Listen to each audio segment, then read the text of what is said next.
Un immenso parco urbano nel cuore della Sardegna, ricco di cascate e ruscelli e ombreggiato da piante e alberi di ogni specie. Ci troviamo a Laconi, comune della provincia di Oristano nella regione storica del Sarcidano. Qui la famiglia dei marchesi Eimerich diede vita 200 anni fa a una rigogliosa area verde di ben 24 ettari. A volerla fu Don Ignazio Eimerich Ripoll, senatore del Regno d'Italia e appassionato di botanica, che a partire dal 1830 iniziò ad arricchire l'area con tantissime piante anche rare ed esotiche, portate da viaggi lontani. Stiamo parlando di un progetto unitario che prende vita nel 1846. Due personaggi illuminati della storia di Sardegna, che sono Don Ignazio Eimerich, senatore del Regno di Sardegna e Piemonte, padrone di casa, appunto capostipite degli Eimerich in quegli anni, e Gaetano Cima, parliamo del più grande architetto dell'Ottocento sardo. Concepiscono un progetto che appunto doveva rimettere in sesto i ruderi dell'antica dimora di famiglia, dimora Eimerich appunto, creando delle rovine romantiche appunto che dovevano andare a abbellire quello che poi sarà un giardino storico. Il progetto, come dicevamo, concepito da un senatore e dal più grande architetto dell'Ottocento sardo, Gaetano Cima. Lo stesso impianto verde viene appunto abbellito con l'inserimento di specie esotiche provenienti da ogni parte del mondo. Queste piante venivano acquistate dallo stesso marchese Don Ignazio Eimerich a Torino. Nel 1846, dopo un lavoro intenso, diciamo, prende vita il progetto, quindi una dimora marchionale, un giardino all'italiana e un parco botanico. Dopo 200 anni vediamo che ora le rovine sono adornate da tutte queste specie esotiche e questi alberi che ora sono cresciuti, e ancora adesso il visitatore può fruirne. Speriamo lo possa fare ancora per tantissimo tempo. Il parco Eimerich, che si estende dal paese fino all'altopiano di Laconi, si può dividere in due zone. Nella prima si vedono le tracce storiche con l'insediamento medievale. La seconda è quella di interesse ambientale e naturalistico. Questo, dicevamo, è un parco dall'Ottocento, ma non è sempre stato così.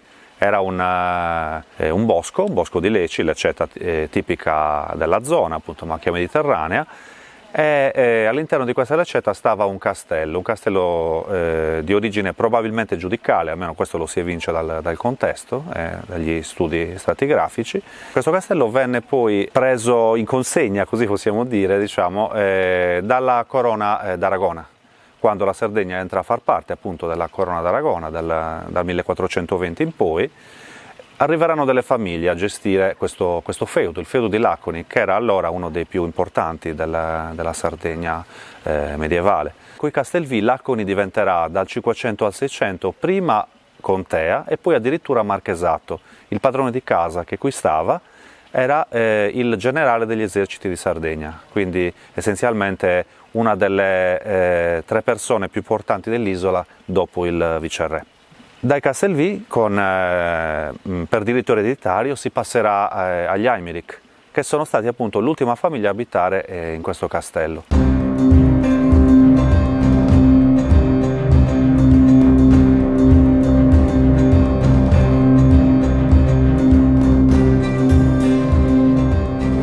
Il castello venne costruito nel 1053 per segnare il confine tra i giudicati di Arborea e Cagliari e ampliato nei secoli successivi. Sappiamo poco della sua architettura, di cui oggi sopravvivono pochi resti. Aveva un impianto rettangolare con una torre che nel XVIII secolo venne usata come carcere.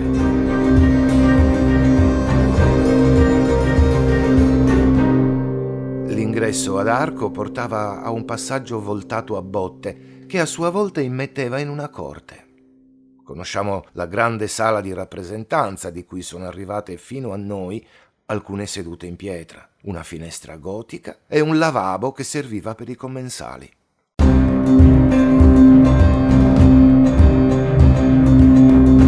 Non abbiamo documenti storici con mappe o planimetrie, Ma gli atti del processo sulla morte della giovane Isabella Eymerich, assassinata nel 1616 nella sua camera da letto, ci danno una sommaria descrizione della sua architettura. Le 6 stanze da letto si trovavano al piano superiore, a ridosso di un ballatoio proprio sopra la sala di rappresentanza. Per l'omicidio di Isabella venne accusato e condannato il marito, Don Salvatore di Castelfino.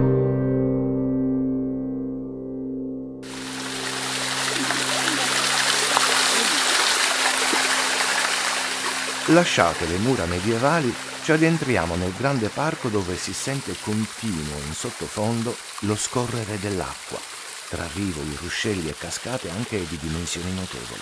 Con i suoi 12 metri d'altezza, la più grande è la cascata maggiore, ricca d'acqua anche nei mesi estivi, interessante perché custodisce un esempio raro di formazione di travertini di cascata alimentati dal bicarbonato di calcio, molto presente nell'acqua percolante. I muschi che crescono sulle rocce contribuiscono a restituire un tocco fiabesco a questo angolo suggestivo.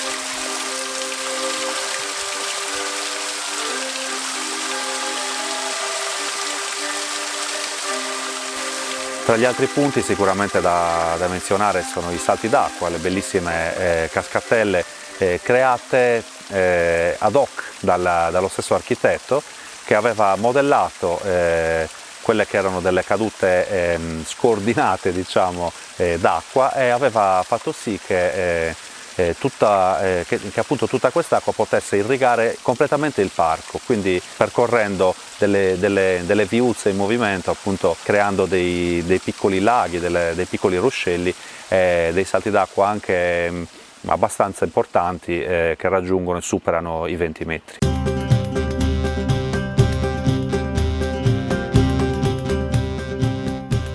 Disseminate tra la vegetazione si osservano diverse grotte e cavità naturali, la cui importanza è legata a vicende storiche. Durante la Seconda Guerra Mondiale, Laconi, come molti altri paesi sardi, accolse gli sfollati cagliaritani che sfuggivano ai bombardamenti delle forze alleate che si abbatterono nel 1943 sulla città. E il marchese Eymerich aprì il parco per offrire loro ricovero. Queste cavità carsiche attualmente bellissime, ma sono soprattutto importanti a livello storico perché probabilmente sono state tra le prime abitazioni dei primi laconesi della storia, diciamo, i primi abitatori comunque di questo territorio, e questo lo possiamo evincere da tantissimi reperti ritrovati, soprattutto oggetti in selce ossidiana, della ceramica cardiale e alcuni reperti ossei.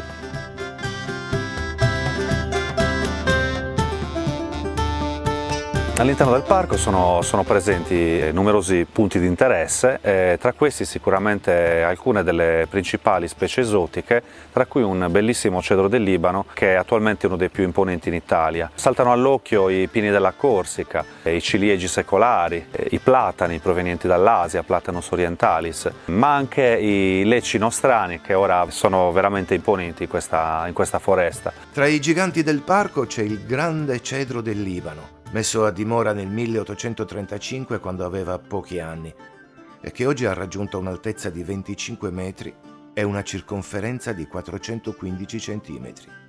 È uno dei primi esemplari del genere introdotti in Europa e la sua particolarità, oltre alla struttura a candelabro, con i rami che crescono orizzontali, è la sua essenza, che lo rende estremamente resistente.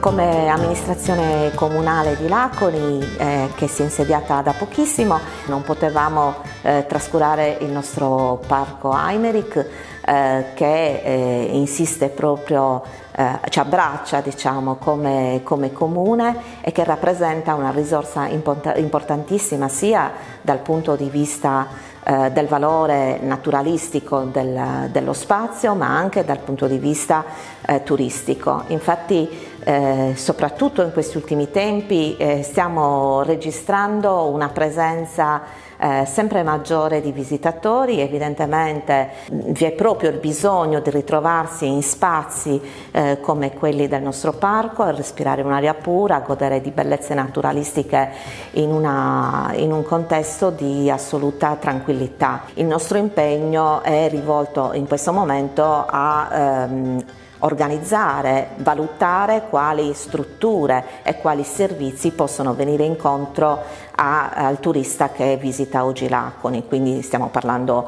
di servizi igienici, stiamo parlando di raccolta differenziata, stiamo parlando di tutti dei servizi di informazione, di guida, tutti quei servizi che vanno perfezionati sulla base dell'arrivo di un flusso turistico sempre più importante. A noi fa piacere vedere Laconi popolata da persone che arrivano un po' da tutta la Sardegna, fa piacere che Laconi sia apprezzata per il nostro parco e per gli endemismi presenti non solo in Sardegna ma anche fuori dalla nostra isola, quindi aspettiamo tutti i visitatori a braccia aperte.